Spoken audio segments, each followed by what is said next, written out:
Well, land and adequate housing in South Africa are well-documented issues. While the South African government has made progress in building many homes over the last 25 years, more is, some would say, desperately needed. How can this process be speeded up? Well, the South African Housing and Infrastructure Fund says they have a solution. They will fast-track the delivery of serviced stands.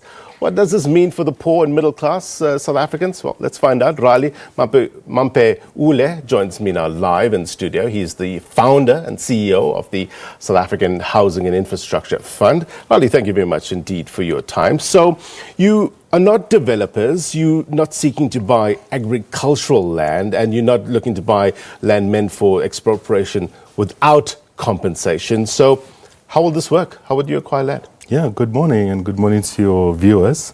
We're quite excited about the process.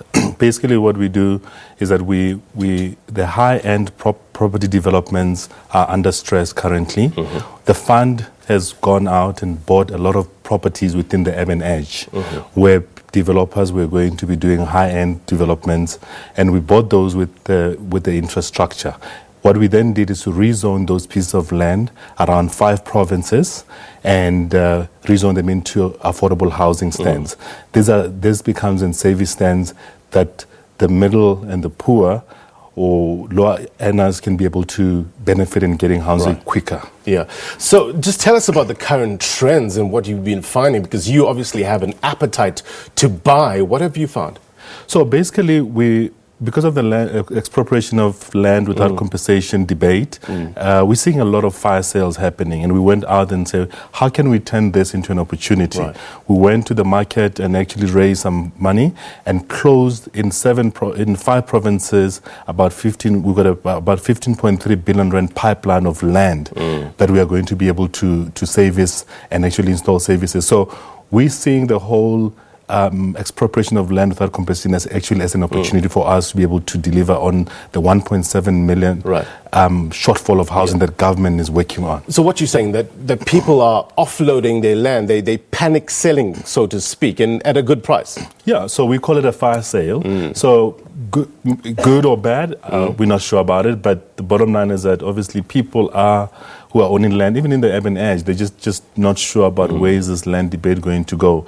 And we're saying between then and when government makes the decision, our people still need to get housing. And that's how we came up with the fund. We're quite excited about the fund, and we really feel that we're going to meet government halfway in terms of delivering housing quicker than the current format. Yeah. Rali, talk to us about getting the land ready for property development. What's the process?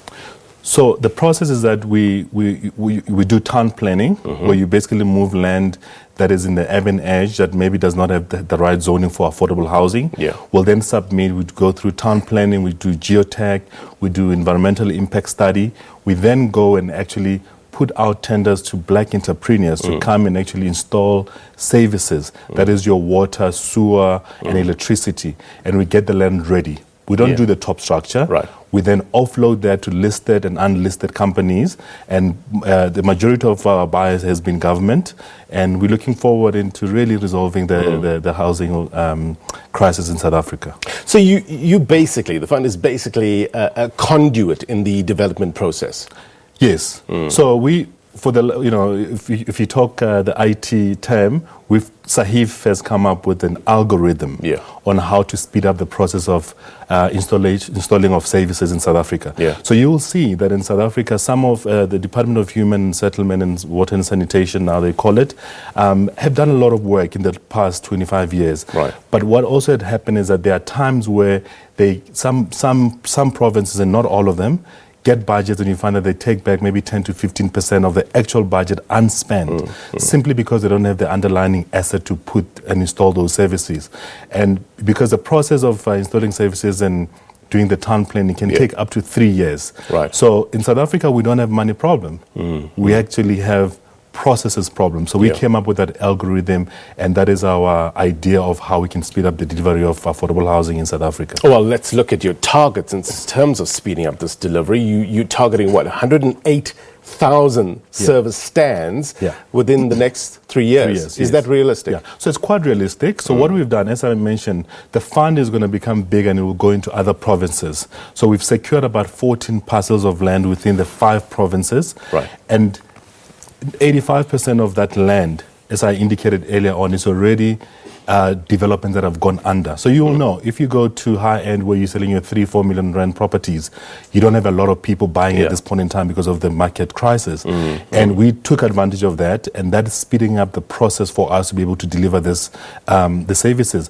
So we then buy properties on auction, we buy developments that have gone under, and with this 14 piece of land, we are then able to quickly move faster than your typical where you get agricultural piece of land and you must go through the rezoning. Right. So the process will go faster, and we believe we can be able to do this in 3 years. Of course, 1.7 million houses, a lot of houses. Government can't do this on their own. And we urge other private sectors to actually join in this. And, since we've launched on the Tuesday, last Tuesday on the 2nd of July, we had calls from other funds, even international funds, saying, listen, Impact Fund, how can we help you?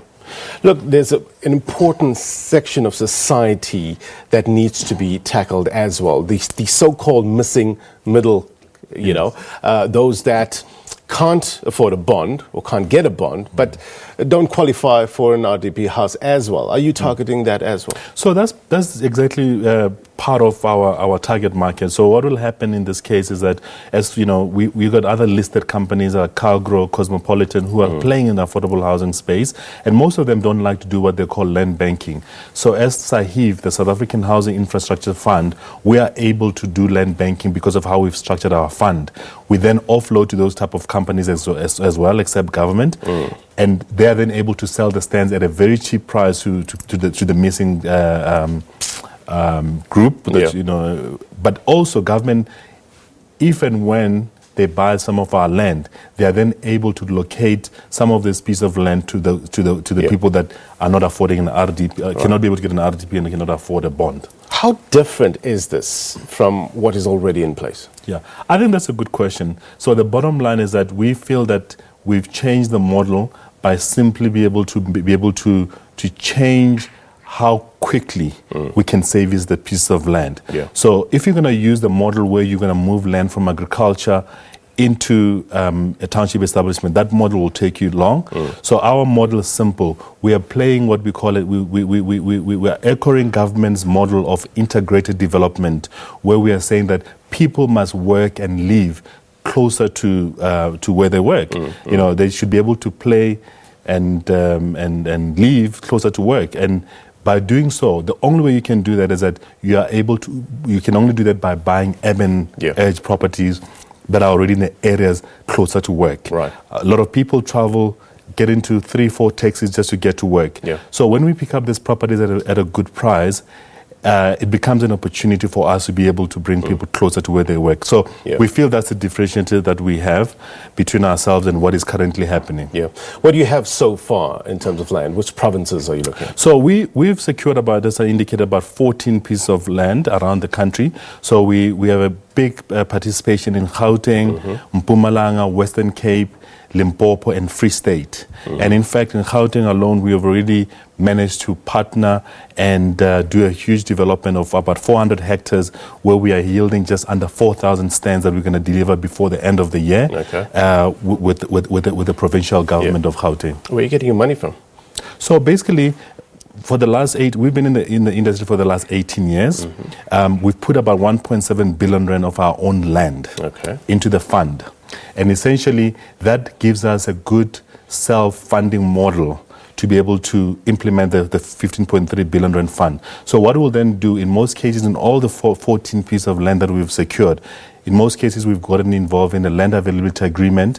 In some cases, we put non-refundable deposit so that we are then able to go and actually work on the land and get an offtake. When we get an offtake with our balance sheet, we are able to raise funding, and we have a partnership now with one of the financial institutions where they are able to give us a bridging finance to unlock the 15.3 billion rand fund. So it's a self-funding model. We are not going out on the market to raise finance. We have put our own money into the fund, and we're looking forward to make a difference and help government in delivering housing quicker. Well, speaking about making a difference, look, Rali, we currently tackling one of the key issues here in South Africa is unemployment. It's sitting at what, over 27% when you look at it. What about job creation through all this? So this has been exciting for us. I've played in the space where we build hotels and office parks, and that has been great for us. But we're saying that private sector know how to do this. Yeah. You can see how many houses have built in South Africa quicker from the private sector point of view. So we are sitting here with an opportunity where we're going to be giving about 11,700 construction opportunities for people to get jobs within the space of 3 years. These are just construction jobs, but you'll imagine once you've got 100,000 properties on the market, which will make an impact and change people's lives of almost about 430 lives will be changed from the 100,000 savvy stands. That will then obviously create jobs, not only for construction, but you're going to have new deeds office where you need to register the land. You're going to have to employ more manpower. You're going to need geotech, town planners, and EIAs. So we're quite excited about the job creation that we can contribute to the need of making sure that youth is employed in this country as well. Look, people need land, people need housing, and if it works, we're all for it. So thank you very much indeed for coming in and explaining it to us. That was Rali Mampeule, who is the founder and CEO of the South African Housing and Infrastructure Fund.